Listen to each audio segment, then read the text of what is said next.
is Dates and Mates with your host, Damona Hoffman. Hello, Dates and Mates lovers. Welcome to the show. I'm your host, Damona Hoffman, certified dating coach, and your shepherd to the new paradigm of modern love and relationships. Happy International Women's Day. Woo! Happy International Women's Day, Thomas. Yay! We are broadcasting live from Sunset Gower Studios in Hollywood, and we're live streaming to Facebook. So even if you're listening to the podcast, I don't know if you knew this, but March is also Women's History Month. So we're going to be celebrating women for a good long while, As right? we should all the time. All the time. I know. I'm like, I don't even need an International Women's Day because every day in my calendar is Women's Day.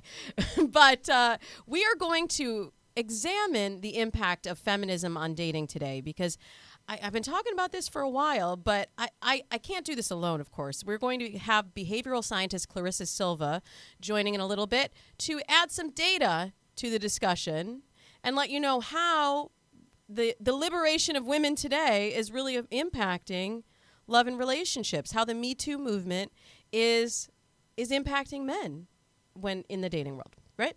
And we always have headlines for you.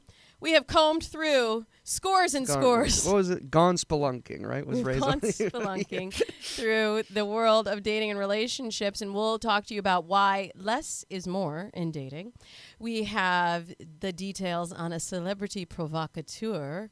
Good word, producer Thomas. Thank you. I like that word a lot. I was happy I got to use it. Well, this celebrity provocateur has a suspiciously young beau. We have to talk about it. And we'll discuss why women should be making the first move. I've been saying it for a while, but now I've got the data to back it up. And, of course, we will be answering your thought-provoking questions in Technically Dating. We'll discuss if you should date someone that you think is cool, but you have no physical attraction to. And we'll talk about how to handle a girlfriend who's sexting other guys. Oh, Yikes. Maybe an ex-girlfriend. Yeah, maybe. Yeah, I don't know about that one.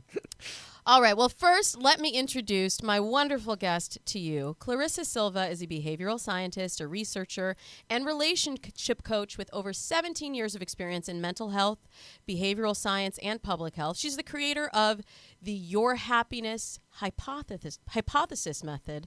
I have my tongue tied today. I know. That's your happiness hypothesis. There we go. We got Say it. that 5 times fast. Yeah. But this is what she does. She provides science-based solutions to the woes of modern dating. A woman after my own heart, of course. Yeah. And she also runs the relationship wellness blog. You're just a dumbass. But she's been featured on Fox, ABC, CBS, Vice, and so much more. She also writes the blog ClarissaSilva.com. Please give big smooches. Big smooches. I'm having trouble with words today. We can move. We got to move past it. We can do it. Clarissa Silva, welcome to the show. Big smooches to you. Oh my gosh, thank you. This is such an honor, Damona. Thank you so much. Happy International Women's Day and Women's Month. I know. Here. All the ladies are tuning in today to find out just how they can really get ahead in dating. So I'm gonna just kick it right off with the headlines of the week in the dating dish. D's dating dish. Clarissa, I don't have to tell you that everybody is dating at the speed of light nowadays. There was an article in the Independent in the UK that was cautioning people against what they call overdating. And this idea that your next match could just be a swipe away.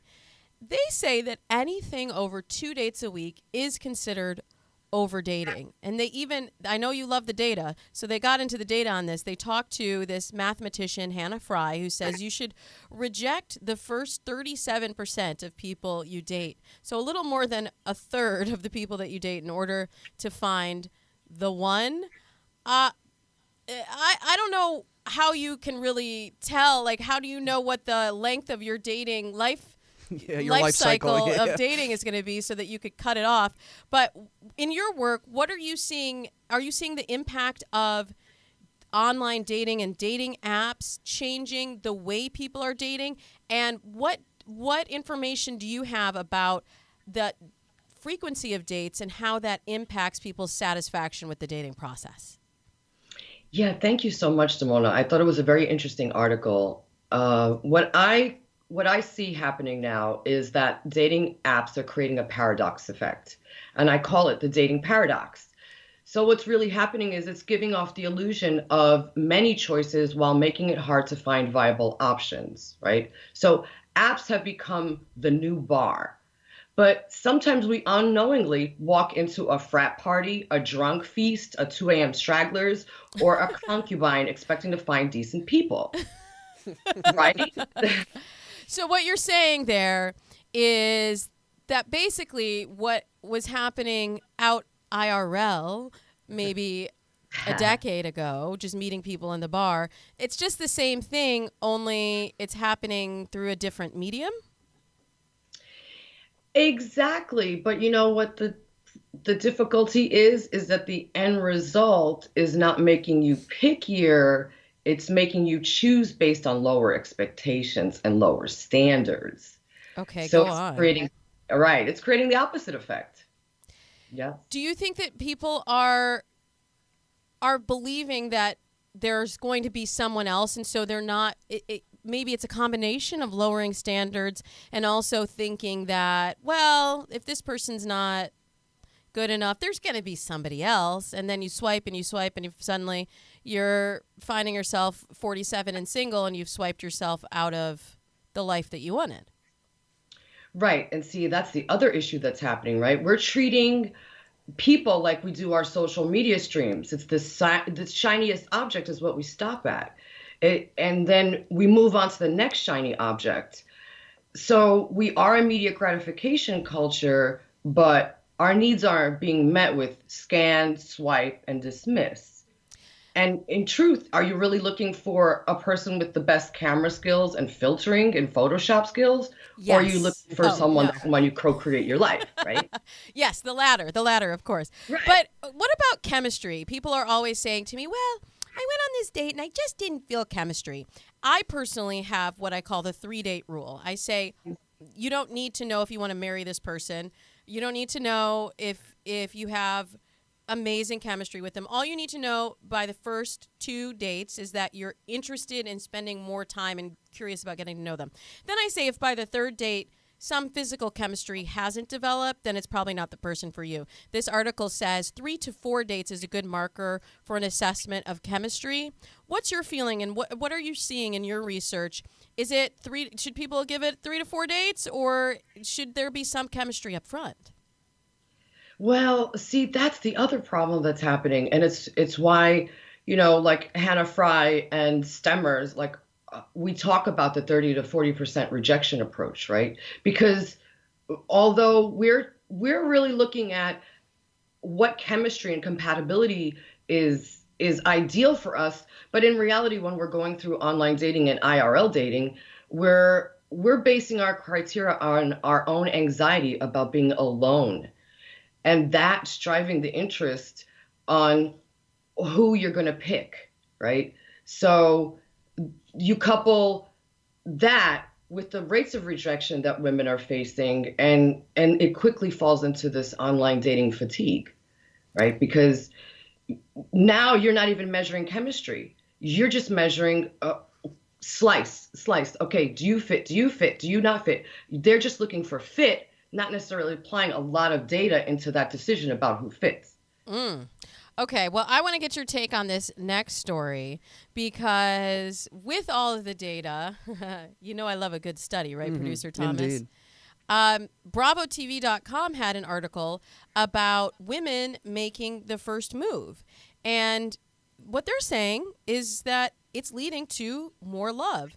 This the League, which is an invite-only dating app, they analyzed 100 couples who've been dating for more than 1 year, and 1 out of 3 straight couples started with the woman messaging first. Thomas, don't you love it when data just backs up what I've been saying? Yeah, there's nothing better when science is on your side. I know, right? Because I've always said that. And it said when a woman contacts a man first, 30% of those messages turn into a conversation. So women are 2.5 times more likely to get a response when they send a message first. I've been telling the ladies for the longest time, you don't want to choose among the the lowest common denominator of whoever hey girls you want to be the selector, right? Break this down for us a little bit from a scientific point of view. Are we seeing this?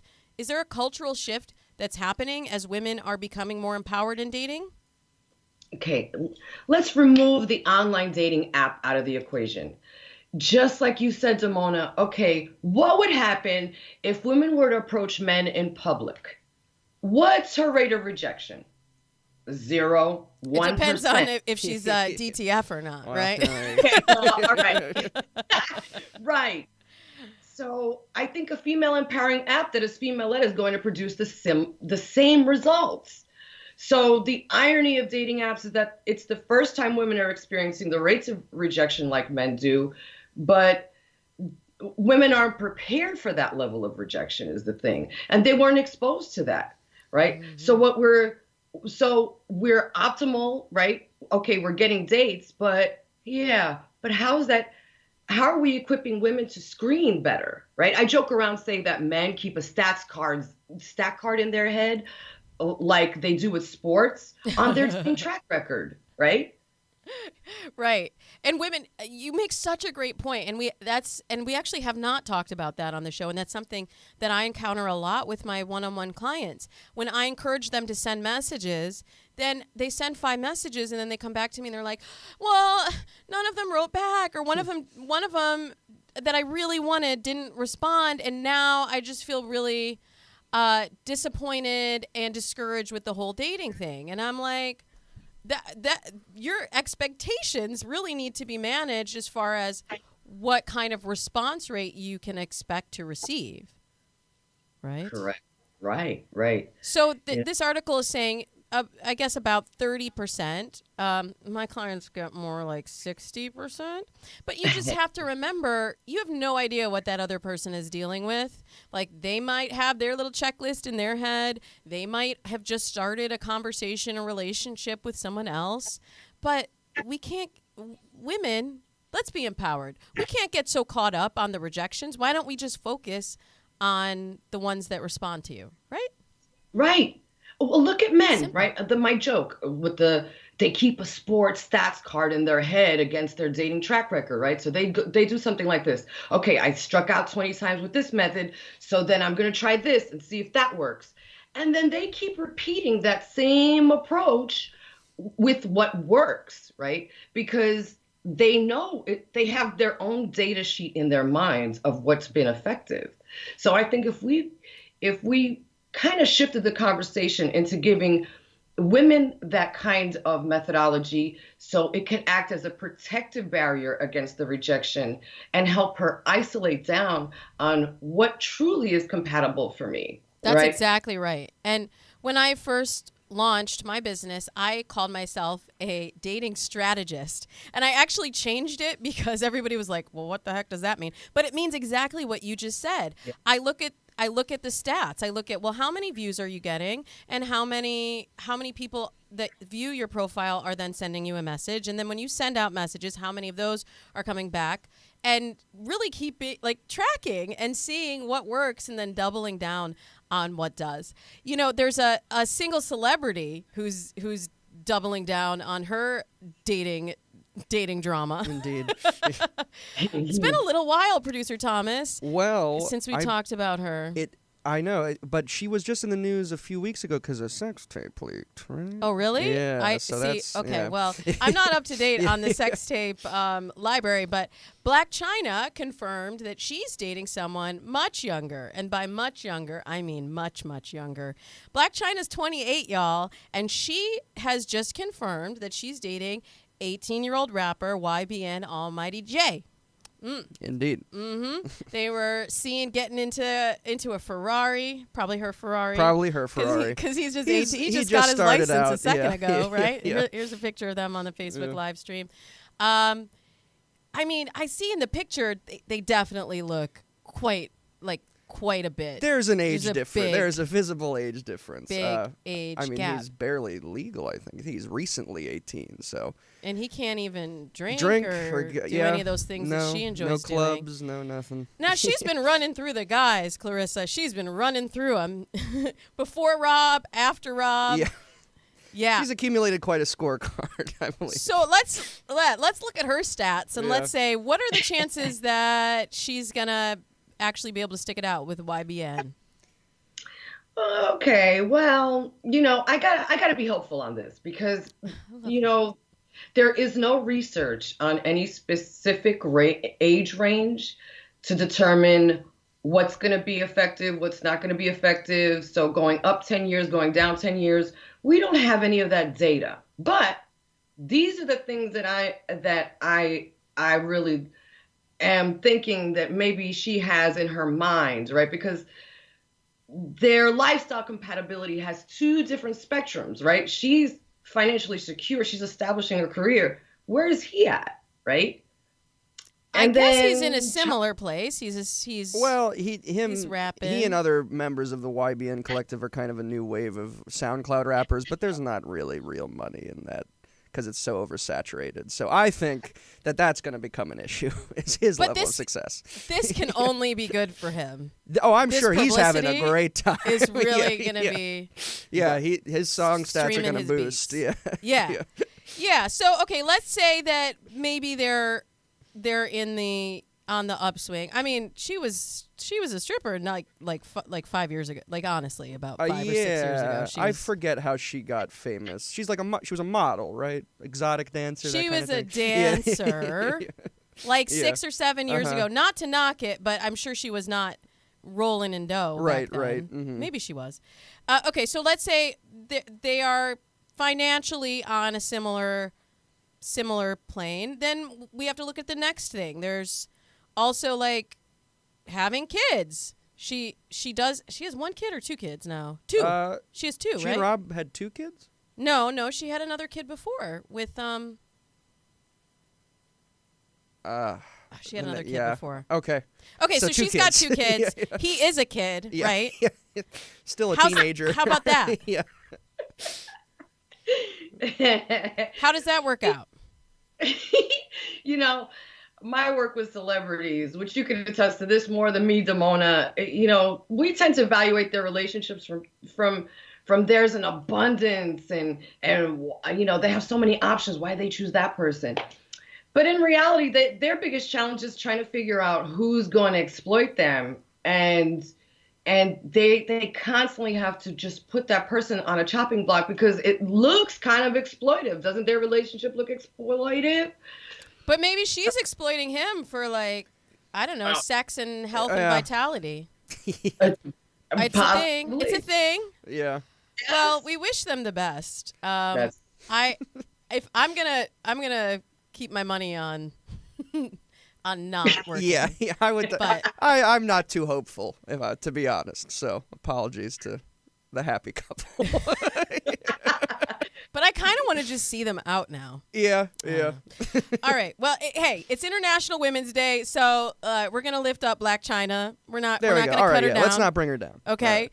And in honor of International Women's Day, I really wanted to do a deep dive with Clarissa on feminism and dating. This is something that I've written about quite a lot, and now with the Me2 movement, I have to believe, Clarissa, that it's really impacting dating dynamics. I am hearing from guys that they kind of don't know where they fit or how to behave anymore because they're scared of doing the wrong thing in dating. You look at a lot of data around dating and relationships. You're a behavioral scientist. Break this down from a science perspective. What's happening with men in this uprising of women saying, I'm not gonna take you disrespecting me and mistreating my body anymore. Thank you so much. It's interesting because I am seeing 2 different areas shift for both men and women. So in my practice, the biggest area that I am seeing is on women's standards. So women are becoming less tolerant of what you just described. They don't know how to act, and they've been successful at previous suboptimal behavior, but the women are redefining some of how they get approached, right? So not everyone is calling out microaggressions or sexist behavior or inappropriate behavior, but they're reevaluating what they will tolerate and reevaluating how long they will actually put up with the suboptimal behavior. So we're seeing a shift in mentality really for women as well as men. And for men, we're looking at, yes, they are really restructuring the way that they are approaching their romantic and sexual lives, which is something that they hadn't had to do with the simple swipe culture, right? Mm-hmm. So, I mean, I could talk endlessly about the differences in what we've seen, especially around just text messaging, all right, and just initial communication on there. So women are helping flipping the script on that, right? Because now they're creating their own agency in finding their right partner. So now when men send messages like DTF, they're hearing crickets at the end of that conversation, or they're getting called out on it. I wish they were hearing more. I just feel like sometimes I'm going to be like totally transparent in what I'm experiencing. I feel like sometimes we say one thing and we do another thing. We're like, oh, we're not going to accept that. Like publicly we say no more. And then privately over the text, we're like, oh, but here's a picture of my hoo-ha, It's a family clinical show. Term. I'm keeping it I'm keeping it clean for today. But really, like, are you seeing, is this something that's generationally shifting, or do you think that it's just some people are still catching up with the wave? Well, that's interesting because I conducted a study called Happiness Hypothesis, and it spans across the globe. It includes men, women, millennials, and Gen Xers. And we found that these behaviors are still happening, right?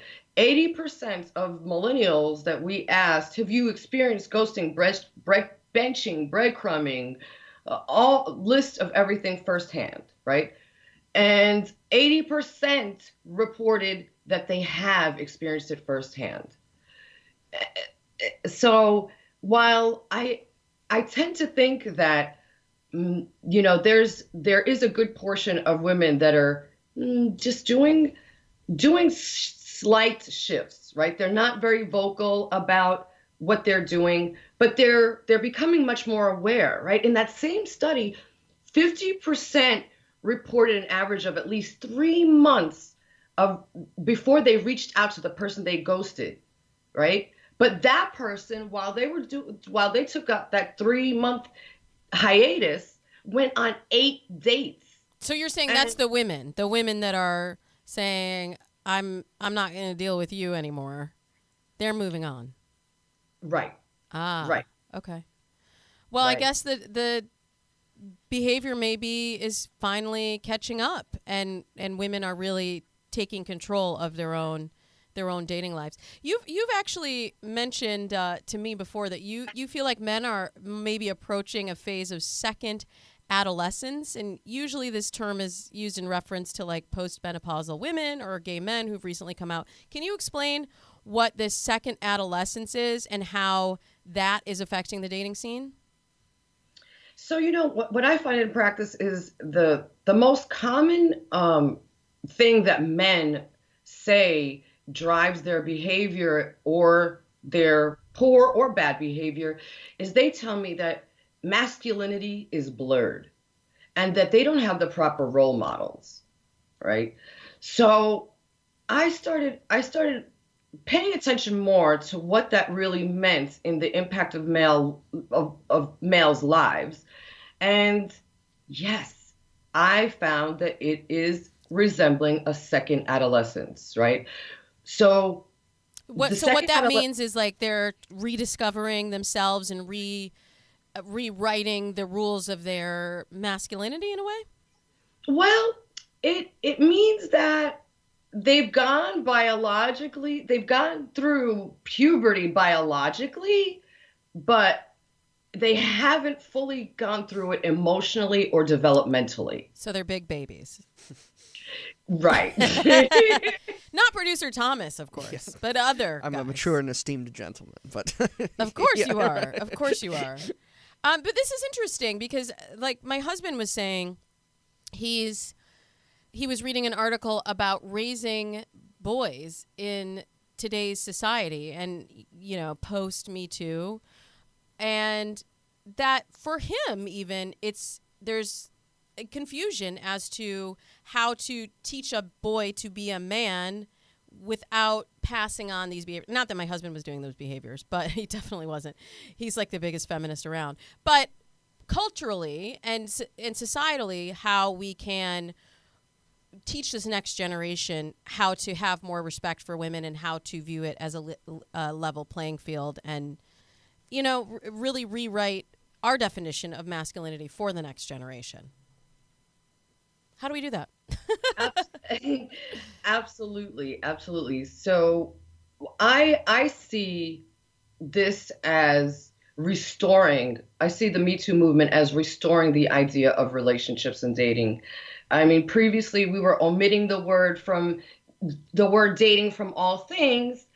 And that's rightfully so, because it wasn't happening. You mean like the hookup culture and just like, oh, we're talking, we're hanging out. Right. But they were considering that dating like, right? Yeah. Right. But they were really just co-texting, right? When you saw in practice, how many were actually going on dates? They were all behind a device, weren't they? Yeah, totally.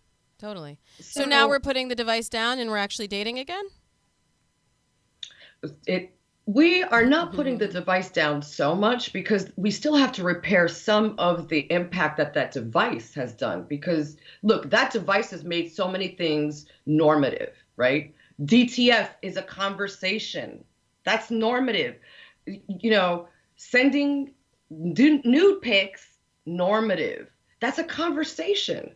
So I think we're now looking at it from the angle of, let's reverse some of that cycle. Okay, let's go old school, right? Like, let's go old school and really have conversations. Bring romance back. And, you know, romance could be anything. It could be dinner, drinks, coffee. Conversation, for example.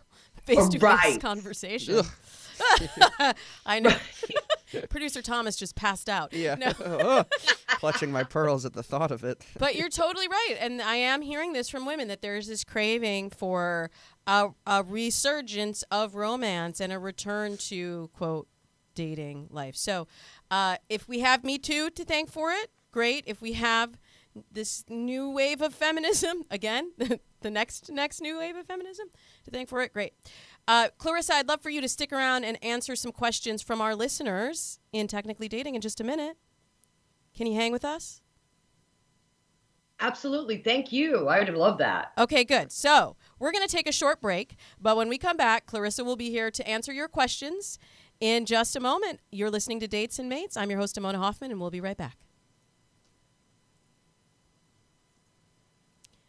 Whether you're single or in a relationship, one thing that you need to feel is sexy. And I know just as well as anyone that when you're carrying around a few extra pounds, sexy is the last thing that you feel, right? When you feel good about your body, others will feel good about being with you. So let me guess a couple of your excuses for working out and getting in shape. Let's see. Number 1, you hate sweaty, stinky gyms. Number 2, you don't have any cute workout clothes to wear. Number 3, you don't have time to work out. Now, I'm going to blow all of those excuses out of the water when I tell you that you can get fit on your schedule, wearing whatever the heck you want in the privacy of your own home. You, my friend, need to try Beachbody On Demand. And now fans of Dates and Mates can get all the Beachbody programs for $99 a year, 30 days risk-free. You can stream all of Beachbody's fitness programs and get the nutritional guides on 21-Day Fix, PiYo, Insanity, T25, P90X, P90X3, and more. I've been actually doing P90X3 myself, and I love the 30-minute format. It's so quick, and I know you've got 30 minutes. So you owe it to yourself to try the entire Beachbody On Demand system completely risk-free. Just click the link in the show notes or go to datesandmates.com and click the Beachbody banner to get started. Welcome back to Dates and Mates. It's Damona Hoffman here with Clarissa Silva, behavioral scientist and relationship coach. And we are going to tackle your questions today in Technically Dating. Technically Dating. This segment is brought to you in partnership with BlackPeopleMeet.com, the premier online dating site for Black singles. You can still get your free 1-week trial at BlackPeopleMeet.com/datesandmates. And our questions today come in from the Techspert app, which you can get for free on the App Store. So, Clarissa, you're here with us. You ready to answer these questions? Yes, I am. Okay, Here we go. This one comes to us from a young female. She says, I've never been the type of person who needs to date the hottest person around. In fact, I've only been really physically attracted to 2 of my exes. The rest I dated more because of their personality. I met up with a man the other night for the first time, and we really clicked. Personality and once-wise. I want to give him a chance, but at the same time, I'm really not physically attracted. He's someone I would normally just skip over due to zero attraction. If you were in my shoes, what would you do? Clarissa? That's so interesting, right? So listen, this is what I always tell women and men. Treat dating like it's a social experiment, because it really is. I mean, what other decision takes decades to get right?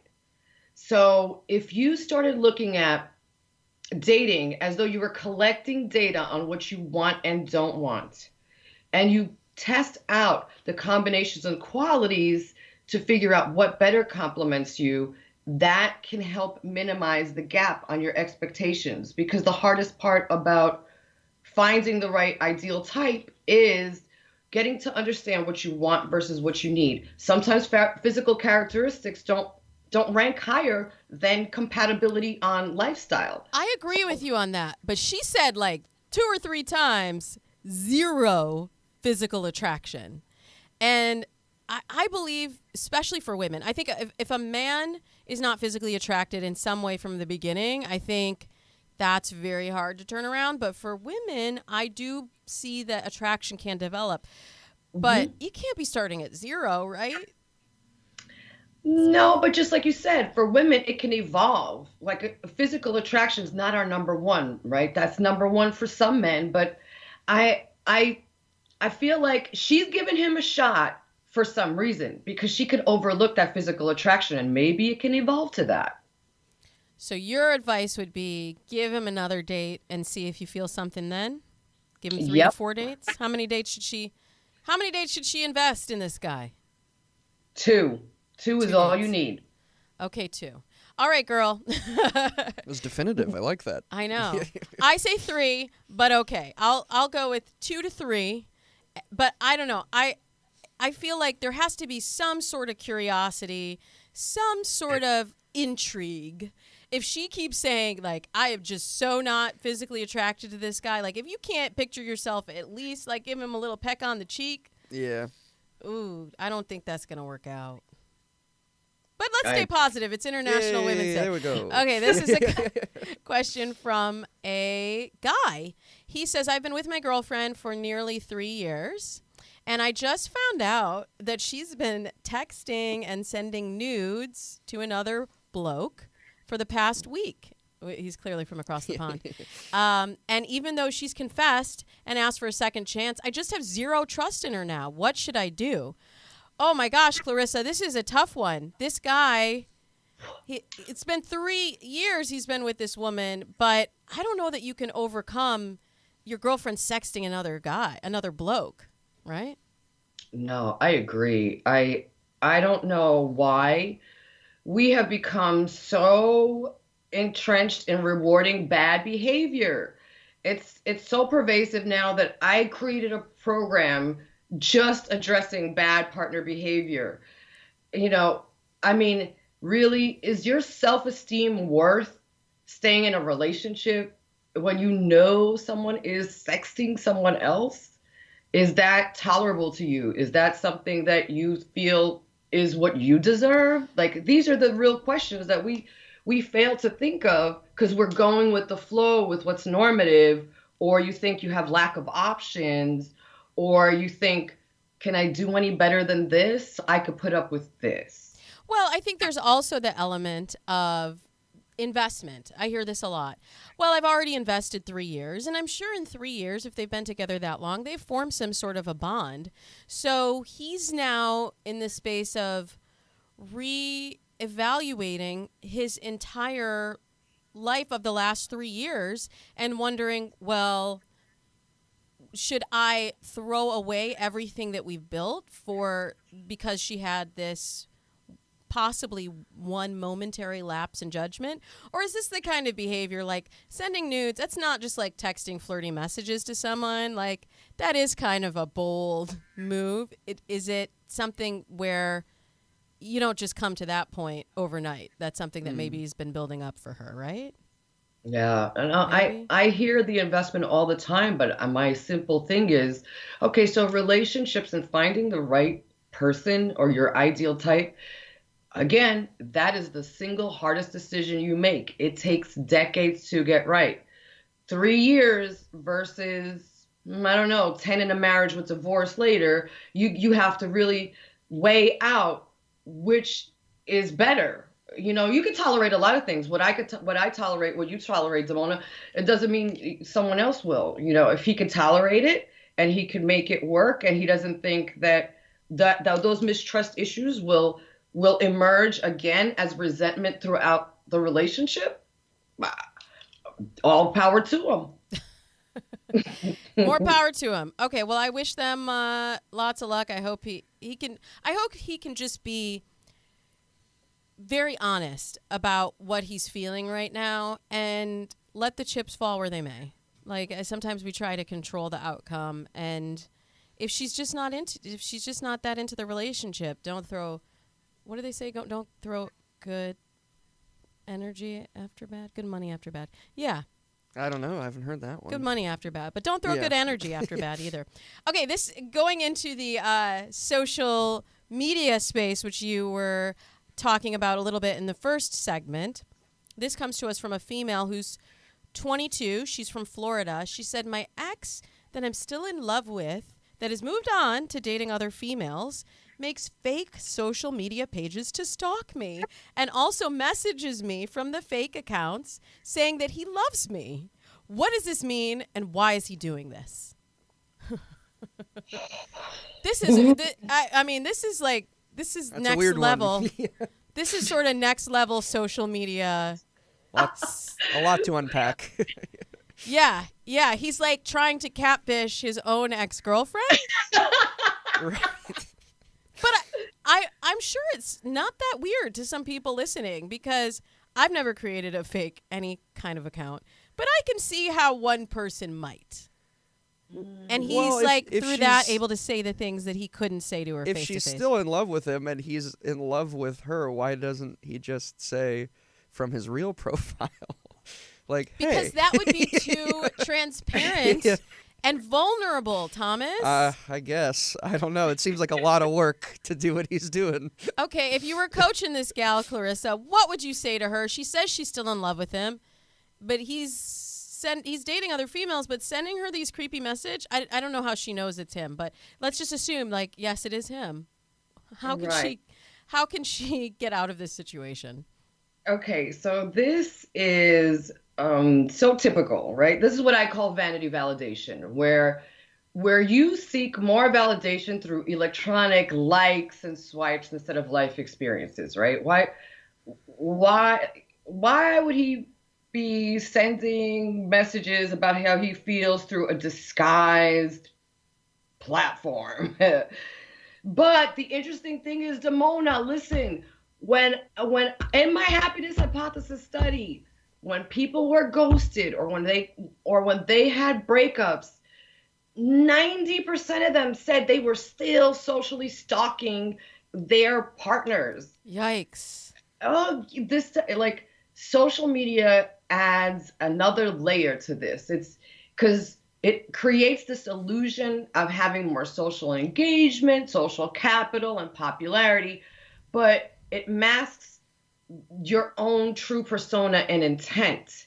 Plus, you're seeing everything that's going on in their life anyway. If you're still checking their accounts, and then you have FOMO. Right. Right. And then you're like, oh well, maybe, and then you start to romanticize the relationship from before, and then you're like, oh well, maybe we should have been together, and I made a huge mistake. But it's just because you're getting attached to the idea, because you haven't had that ability to sever your connection with them. Absolutely. But even let's look at FOMO, right? Like I had high numbers in the study too. Like 60% millennials felt FOMO at some point doing that social comparison. But I'm like, okay, you're doing a social comparison, but aren't people only broadcasting their highlight reels on social? So you're comparing your highlight reels to your life. Like, right. No one's broadcasting, oh, life sucks right now, look at me not eating, you know? So I guess the advice for her would be cease and desist. Absolutely. Okay. Run, girl, run. All right. I'm catching on here. We have one more question. Which one should I do? There's so many. Okay, yeah. This one is from a female. She's from Texas. She asks, after 3 years, my boyfriend and I decided to move in together. We found a place. I packed, and I've been living here for going on 2 weeks. He hasn't packed a single box. His place looks exactly the same. He's not moving in, is he? It's been 3 years, Clarissa. 3 years. They finally decide to take this plunge, but she shouldn't be in that place for 2 weeks by herself, right? What's going on? Right. Okay, I mean, it's a big red flag right there. That's a big red flag. So not only is there lack of commitment there, but there's also emotional availability, right? Because emotional availability is not just the one-to-one interaction. It's your space. So he's afraid to share his space with you.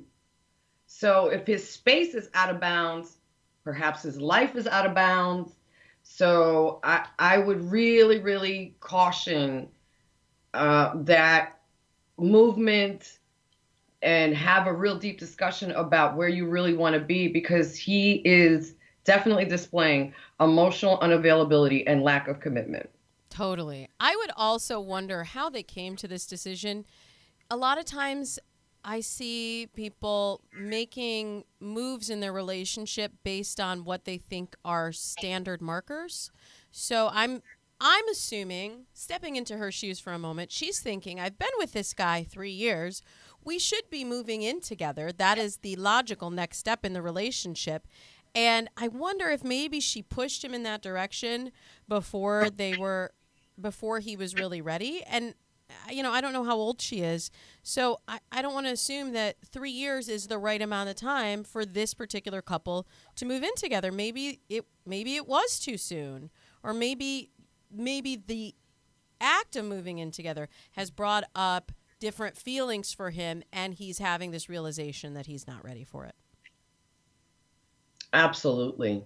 It's red flags. It is red flags, though. Yeah, I agree with you.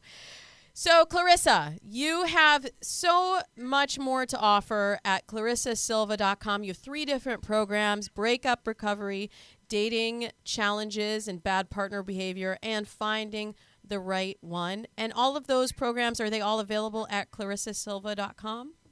Yes. Fantastic. And where can we see more of your work? I've seen you on BuzzFeed lately. What else? What else is coming that's new that we should be looking out for? I am really super excited. I'm going to be launching some really, really cool things in partnership with Google. Ooh, Google. I'm really excited. We're going to lead a lot of different areas. And I'm super excited that although I've been in practice all this time, I really am not so great at the marketing side of my business. So I'm actually going to be doing a full launch in partnership with Google on their Google global campaign that's going to be multi-partner on International Day of Happiness on the 20th. So Great. I'm gearing up for that. Well, Yeah. I would say you're marketing quite well here on the Dates and Mates show. We're big fans of yours, and I'm so excited you're able to join us and share your insights with us and with our audience on feminism and dating. And happy International Women's Day to you. Thank you, Damona. I truly love this. Thank you. Happy International Women's Day to you too. Thank you. And that's not all. We have more Dates and Mates because there was a single celebrity that hit the news a couple times this week, actually. Yeah, he made a few headlines. He just made headlines yesterday. But before then, we were going to talk about him because Brad Pitt allegedly ran into Tiffany Haddish in the elevator at the Oscars, and they made like a relationship pact and said, if we're still single in a year, he said, we're going to do it. And I don't know if that means a relationship or if he was just asking her if she was DTF in a year. In a year. But regardless, we haven't had a chance to set Brad Pitt up. So it's time for the Hollywood Hookup.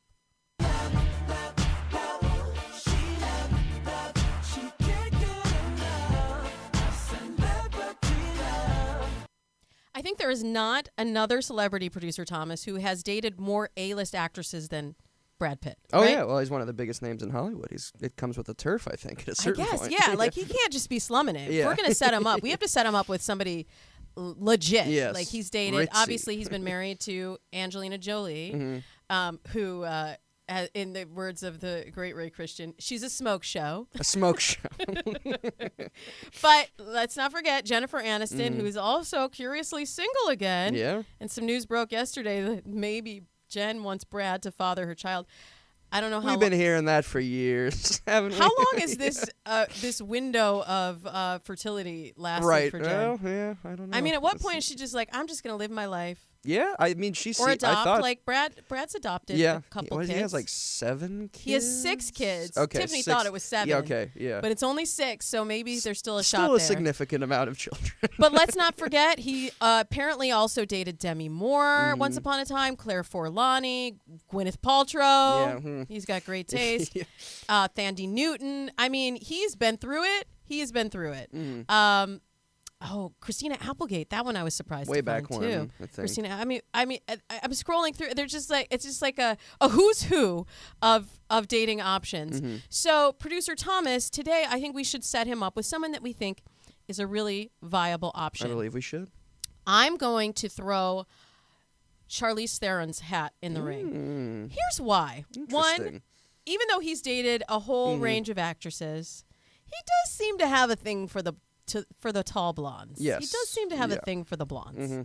Okay. So that's a repeating theme. A motif. Thank you. And also, she's 42, which surprised me because that means that she was famous pretty young. She's been famous Yeah. for a long time. And 42 is the same age that Angie was. Okay. So, Or is. wheelhouse. She remains to be. And let's face it, there's just not that many other women that he hasn't dated that are at that same level of success. She's an A-list actress, even though she hasn't had like any huge hits in the last few years. People know who she is internationally, and I feel like she's the kind of gal that could really stack up to Brad Pitt. Yeah. Your choice. My choice would be Nicole Kidman. What? I think that they're at a similar level of fame, and I think she's dealt with some crazy with Tom Cruise and all that, so and she he's knows dealt how to. with Gwyneth crazy. Right, so they can connect, or I think that they're a good match for each other. She's also kind of as an established actress that he a little bit on the older or middle aged, so that's in around his age demographic. So I think that would be a nice pairing. Yeah, I'm with you on that one. I hadn't thought of that, and it's also going with the blonde motif. Yes, yeah. She's currently blonde, right? I know she's changed her hair before. She's mostly blonde. She's mostly blonde, yeah. Okay. I don't know what she is at this exact moment. but I forgot to call her before the show. Right, sorry. But yeah. I think that's a good one. Yeah. So hopefully Brad Pitt appreciates us setting him up. Yeah. If you're listening, Brad Pitt. If you're listening, Brad Pitt, we are the best Yeah, matchmakers indeed. for Hollywood Yeah. on the Dates and Mates show. Hope you have enjoyed today's Women-tastic episode. Don't forget to go to ClarissaSilva.com and find out about her programs. You can also get your free week at blackpeoplemeet.com/datesandmates. Don't forget to use the /datesandmates. And if you want to get fit, try your 30-day risk-free membership to Beachbody On Demand. Just click the banner at datesandmates.com or the link in the show notes. We will be back again next week where we'll give you some style and dating advice. And until next week, we wish you, as always, happy dating.